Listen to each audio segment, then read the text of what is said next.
Hey everyone, welcome in Sony Educational Coaching Center. Today we are doing our chapter number 5th, fully. यहाँ पे lesson का नाम fully दिया गया है। इसको सोचकर आप हैरान मत होना कि फ्यूली क्या होता है। फ्यूली होता है उत्तराखंड में खिलने वाले एक फ्लावर का नाम है। यहाँ पे एनिमल्स हैं बहुत सारे जो जंगल में रहते हैं। ये आपस में बातें कर रहे हैं कि जंगल में क्या क्या चीज़ें अनोखी होती हैं, जंगल में की आप लोगों को क्या क्या बातें अच्छी लगती है और जंगल में क्या अनोखी चीज़ होती है। तो वो एक ही चीज़ के बारे में बातें कर रहे हैं, वो है फ्यूली। तो इस तरीके से आज हमें जो इस चैप्टर में बताया जा रहा है वो एक लोक कथा है और उसके जरिए से हमें बताया गया है कि इंसानों को अपनी मातृभूमि से प्रेम करना चाहिए। उत्तराखंड की बड़ी बड़ी पहाड़ियों में अलग अलग नाम व रंग रूप के फूल खिलते हैं। कि उत्तराखंड में ऊंचे ऊंचे पहाड़ हैं, उन पहाड़ों में बहुत सारे अलग अलग तरीके के, जरूरी नहीं आप उत्तराखंड में ही देखो, आप कहीं भी जाओगे तो आपको दिखाई देगा कि सब जगह अलग अलग तरीके के अलग अलग रंग रूप के फूल खिलते हैं। इन्हीं में से एक सुंदर पीले फूल का नाम है फ्यूली। फ्यूली फूल के साथ एक लोक कथा प्रचलित है। लोक कथा मतलब लोगों के द्वारा बताई हुई जो कथा होती है उसको बोला जाता है लोक कथा। एक घने जंगल में तरह तरह के पशु पक्षी रहते थे। वन के बीचों बीच मीठे पानी का एक सुंदर सरोवर था। सरोवर का मतलब होता है तालाब। सरोवर के पास ही एक कच्चे से मकान में एक सुंदर लड़की रहती थी। उसका नाम था फ्यूली। ये एक बहुत सुंदर लड़की रहती थी, बट उस लड़की का नाम क्या था? फ्यूली था। कहने को तो फ्यूली अकेली रहती थी, मतलब उसके साथ कोई नहीं था, मम्मी पापा भाई बहन कोई नहीं थे, वो अकेली थी।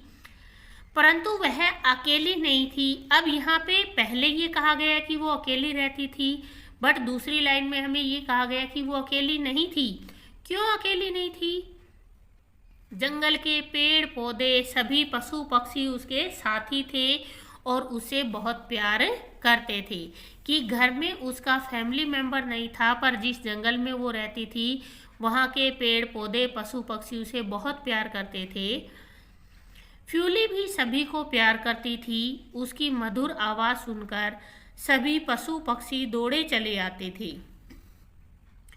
उन सब के बीच फ्यूली एक परी सी दिखाई देती थी। परी सी कैसे दिखाई देती थी? कि जैसे एक परी होती है ना, उसके आसपास बहुत सारी चीज़ें होती हैं, तो उसी तरीके से यह फ्यूली अकेली थी, बट जो पेड़ पौधे हैं पशु पक्षी हैं वो उसके इर्द गिर्द ऐसे रहते मानो वो कोई परी हो। एक दिन शाम के समय फ्यूली एक नन्हे हिरण के बच्चे को गोद में लिए दुलार रही थी। दुलारना मतलब उसको प्यार कर रही थी, वो सहला रही थी।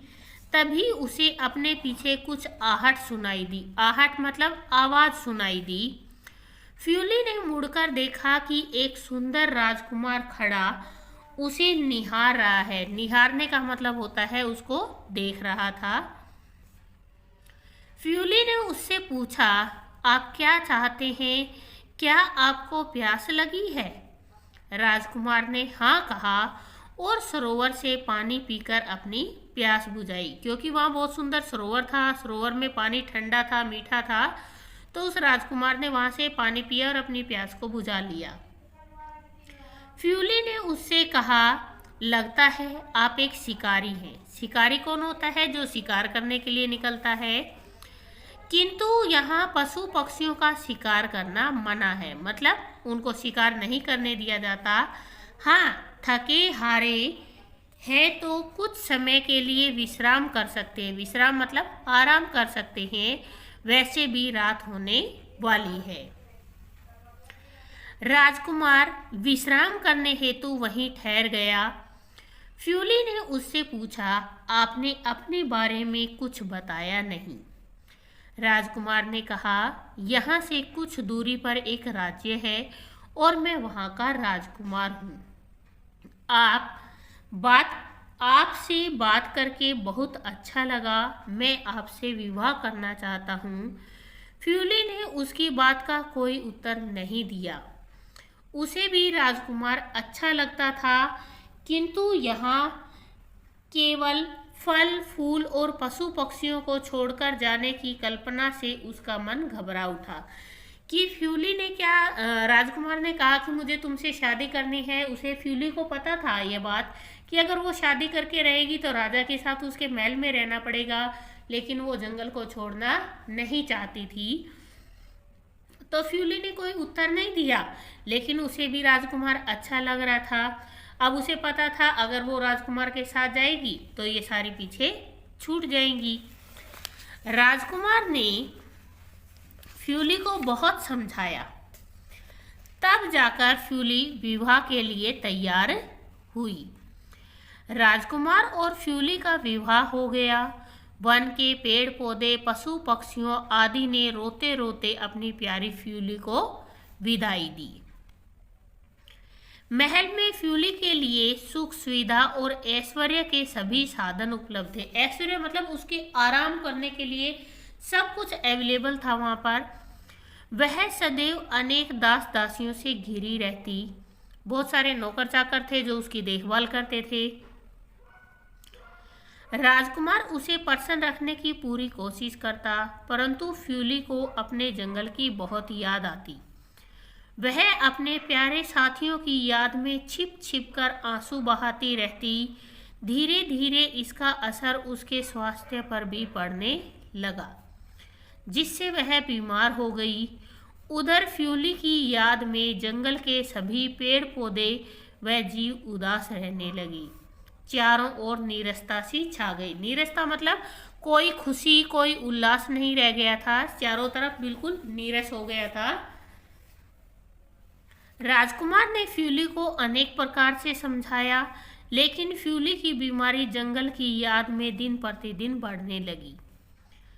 उसके बचने की कोई आशा नहीं रही। फ्यूली की यह दशा देखकर राजकुमार भी दुखी रहने लगा। एक दिन फ्यूली ने राजकुमार से कहा, आपने मेरे लिए अनेक कष्ट सहे हैं। अब मेरा विदा लेने का समय निकट आ गया है। मैं चाहती हूँ कि आप मेरी अंतिम इच्छाएं अवश्य पूरी करें।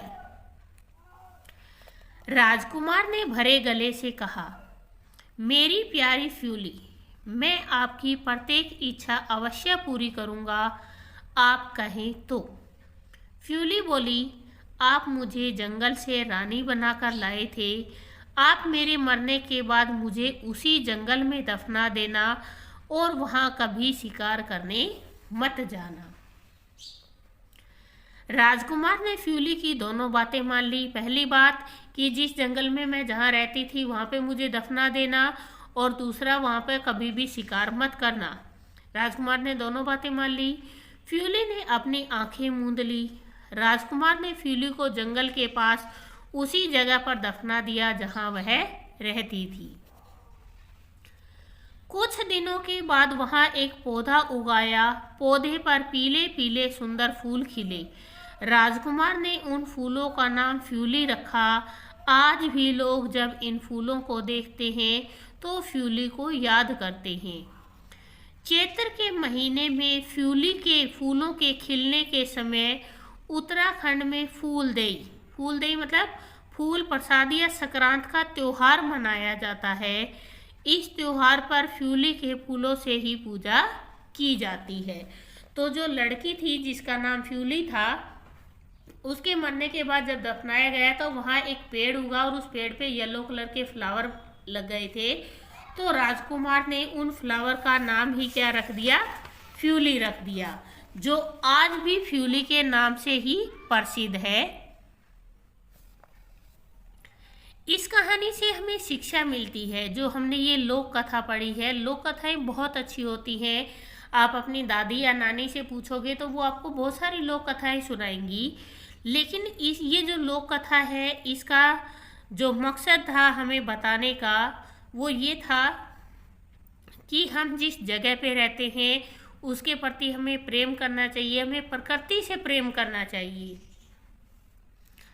यहाँ पे प्रश्नों के उत्तर देने हैं, ये मौखिक हैं। फ्यूली कहाँ रहती थी? फ्यूली घने जंगल में रहती थी। आपको बड़ा लिखना है तो कहाँ की जगह लिख सकते हो? फ्यूली घने जंगल में रहती थी। फ्यूली किसका नाम था? फ्यूली एक सुंदर सी लड़की थी, उसका नाम था। फ्यूली के साथी कौन थे? पेड़ पौधे और पशु पक्षी।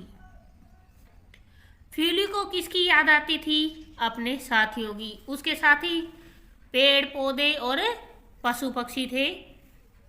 फ्यूली को कहाँ दफनाया गया? जहां वह रहती थी। फिर है सही उत्तर चुनकर वाक्य पूरे कीजिए। फ्यूली फूल के साथ एक जुड़ी है। क्या जुड़ी है? एक लोक कथा जुड़ी हुई है। फ्यूली सभी से करती थी। क्या करती थी? फ्यूली सभी से प्यार करती थी, ना वो घृणा करती थी ना नफरत करती थी। फ्यूली ने बहुत समझाया। किसे? फ्यूली, राजकुमार ने फ्यूली को बहुत समझाया, क्योंकि वो शादी नहीं करना चाहती थी, जंगल को छोड़कर नहीं जाना चाहती थी। पौधे पर सुंदर फूल खिले। पौधे पर कैसे फूल खिले? पीले पीले फूल खिले। सही उत्तर पर सही और गलत पर क्रॉस का निशान लगाना है। एक घने वन में तरह तरह के पशु पक्षी रहते थे। हाँ, रहते थे। पशु पक्षी फ्यूली की मधुर आवाज सुनकर दौड़े चले आते थे। हाँ, बिल्कुल चले आते थे। राजकुमार ने कुएं से पानी पीकर अपनी प्यास बुझाई। वहां पर कोई कुआं नहीं था, वहां पर एक सरोवर था, तालाब था, उसमें से राजा ने पानी पिया। फ्यूली को राजकुमार अच्छा नहीं लगा था। ये गलत है, फ्यूली को भी राजकुमार अच्छा लगा था। राजकुमार ने फ्यूली की दोनों इच्छाएं मान ली।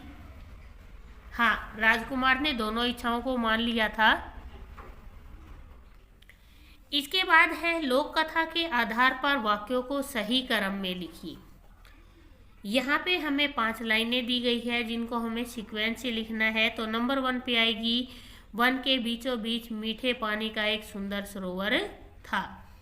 फिर यहाँ आएगा, यहाँ पशु पक्षियों का शिकार करना मना है। थर्ड नंबर पे आएगा, राजकुमार और फ्यूली का विवाह हो गया। धीरे धीरे इसका असर उसके स्वास्थ्य पर भी पड़ने लगा और इस त्योहार पर फ्यूली के फूलों से पूजा की जाती है। इसके बाद नेक्स्ट है, प्रश्नों के उत्तर एक शब्द या एक वाक्य में लिखिए। यहाँ पर हमें क्या करना है? जो भी हमें क्वेश्चन दिए गए हैं, या तो आप एक शब्द से बता सकते हो या एक वाक्य। फ्यूली के बारे में क्या प्रचलित थी? आप सीधा सीधा आंसर भी लिख सकते हो, एक लोक कथा। अगर आपको पूरी लाइन लिखनी है तो यहाँ फ्यूली के बारे में एक लोक कथा प्रचलित है। पशु पक्षियों के बीच फ्यूली कैसी लगती थी? पशु पक्षियों के बीच, जिसको मैं सर्कल कर रही हूँ, इस नाम को नहीं लिखना है उत्तर में। पशु पक्षियों के बीच फ्यूली एक परी जैसी लगती थी। फ्यूली किसको दुला रही थी? फ्यूली हिरन के बच्चे को दुलार रही थी। वन के पेड़ पौधे पशु पक्षियों ने फ्यूली को कैसे विदाई दी? वन के पेड़ पौधे पशु पक्षियों ने फ्यूली को रोते रोते विदाई दी। फ्यूली के फूल कब खिलते हैं? फ्यूली के फूल चैत्र के महीने में खिलते हैं। आप इनको पूरी लाइन से या फिर आपको एक शब्द जो दे रखा है, इससे भी इस आंसर को आप रिटर्न कर सकते हो। इसके बाद नेक्स्ट आपको क्वेश्चन दे रखा है, राजकुमार ने फ्यूली से क्या कहा? राजकुमार ने फ्यूली से कहा, राजकुमार ने कहा, तुमसे बात करके अच्छा लगा, मैं तुमसे शादी करना चाहता हूँ। दूसरा है, महल में फ्यूली खुश क्यों नहीं थी? महल में राजकुमारी, मतलब यहाँ राजकुमारी कौन है? फ्यूली है। राजकुमारी खुश नहीं थी क्योंकि उसे जंगल व साथियों की याद आती थी और वो उनकी याद के कारण अपने जंगल को बहुत ज़्यादा मिस करती थी और इसीलिए उसका जो मन था वो महल में नहीं लगता था, वो खुश नहीं थी। इसके बाद नेक्स्ट है, फ्यूली ने राजकुमार को अपनी कौन सी इच्छाएं बताई और क्यों? फ्यूली ने कहा, मुझे जंगल में उसी जगह दफनाना। ये दो इच्छाएं थी उसकी। पहली इच्छा थी कि जंगल में उसी जगह पे दफना देना जहाँ मैं रहती थी, और दूसरा उसने कहा था कि वहाँ पर कभी शिकार करने मत जाना। उसके बाद हमसे दूसरा प्रश्न पूछा है कि उसने क्यों कहा था। वो इसलिए कहा था क्योंकि वो मरने वाली थी। इसके बाद है, इस लोक कथा से हमें क्या शिक्षा मिलती है। इस लोक कथा से हमें शिक्षा मिलती है कि हमें प्रकृति की रक्षा करनी चाहिए तथा प्रकृति से हमें प्रेम करना चाहिए।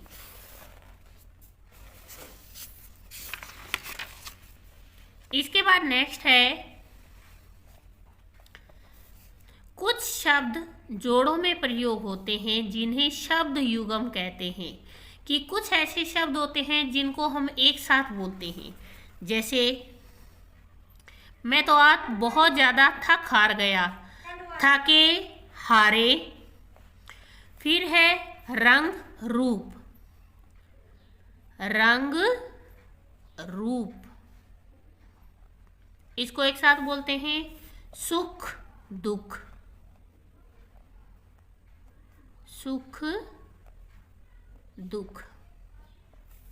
फिर है फल फूल, फल फूल। फिर है पेड़ पौधे, पेड़ पौधे। इसके बाद है वर्ण विच्छेद करो। वर्णों का विच्छेद करना है आपको, सुंदर दिया हुआ है। सबसे पहले से प्लस उ, छोटा ऊ है तो यहाँ हलंत आ जाएगा से उ। फिर ऊपर दे रखा है न, जो आपका आधा है। दे प्लस ए, रे प्लस ए। जिनकी मात्राएं लगी होती है उसमें मात्राओं वाले वर्ड को अलग करते हैं, और जिनकी मात्राएं नहीं होती वहां से केवल ए वर्ण अलग करते हैं। झोंपड़ी, झे प्लस ओ, ने पे प्लस ए, अड़े प्लस बड़ी ई। फ्यूली, फे, ने, ये, ऊ, ले प्लस बड़ी ई। विश्राम, वे प्लस ई। ये छोटी ई दे रखी है, वे प्लस ई। वी। फिर दे रखा है शे, से, रे, आ। ये जो श्रेय दे रखा है, श्रेय दो नामों से मिलकर बनता है, से प्लस रे से विश्रा में प्लस ए। ये बन गया आपका विश्राम। फिर है प्रश्न, पे प्लस रे प्लस ए। फिर से प्लस ए, ने प्लस ने प्लस ए। प्रश्न। इसके बाद नेक्स्ट दे रखा है, शब्दों के अर्थ लिखकर वाक्यों में प्रयोग कीजिए। मधुर, मधुर मैंने होता है मीठा। श्याम,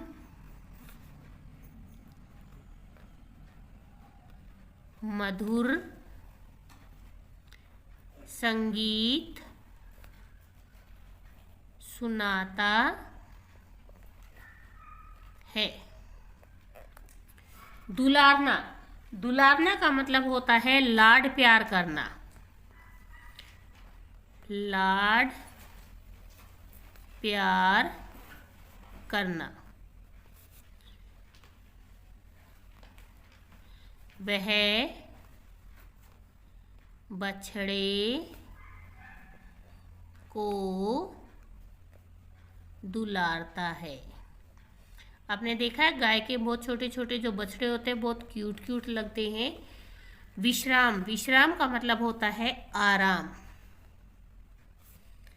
पिताजी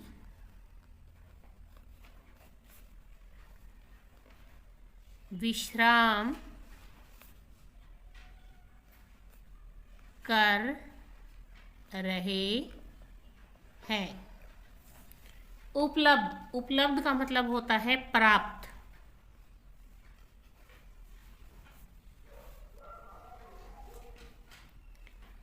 सरोवर में पानी उपलब्ध है। इसके बाद नेक्स्ट है आपका भिन्नार्थक शब्द। भिन्नार्थक क्या होता है कि शब्दों की जो साउंड होगी ना, जो बोलने का तरीका होता है वो तो सेम आएगा, परंतु उनके अर्थ अलग अलग होते हैं, उसको बोला जाता है भिन्नार्थक शब्द, समश्रुत भिन्नार्थक शब्द। जैसे यहाँ पे एक तो होता है उत्तर और एक होता है उत्तर। ये वाला जो उत्तर है ये होता है प्रश्नों के उत्तर दो, और ये उत्तर होता है उत्तर दिशा की तरफ जाओ। एक होता है दिन और दूसरा होता है दीन। तो दिन होता है जो सुबह निकलता है, दिन निकल आया है। दीन, दीन का मतलब होता है गरीब, वह बहुत दीन है। फिर होता है दासियों, वह दासियों को उपहार देती है। फिर होता है दसियों, दसियों मतलब होता है दसों के बराबर, उसमें दसियों हाथियों की शक्ति है। एक होता है समान, समान का मतलब होता है बराबर, और एक होता है सामान, सामान का मतलब जो घर की या बाहर की कोई चीजें। हम भाई बहन समान है। दूसरा है समान, मेरा सामान उठाकर अंदर रख दो। इसके बाद दे रखा है, क्या आप जानते हैं सूरजमुखी का फूल दिन भर सूर्य की दिशा में घूमता रहता है, कि जैसे ही सूर्य उदय होगा सूर्यमुखी का जो फूल होता है उसकी तरफ हो जाता है, जैसे जैसे सूरज ढलता जाता है सूरजमुखी का फूल भी वैसे ही घूमता है। उत्तराखंड स्थित फूलों की घाटी में लगभग 500 से अधिक प्रजातियों के फूल पाए जाते हैं। गेंदे के फूल की हर पत्ती स्वयं में एक फूल होती है। तो ये था हमारा चैप्टर। प्लीज़ वीडियो को शेयर करें, लाइक करें एंड कमेंट करें। Thank you.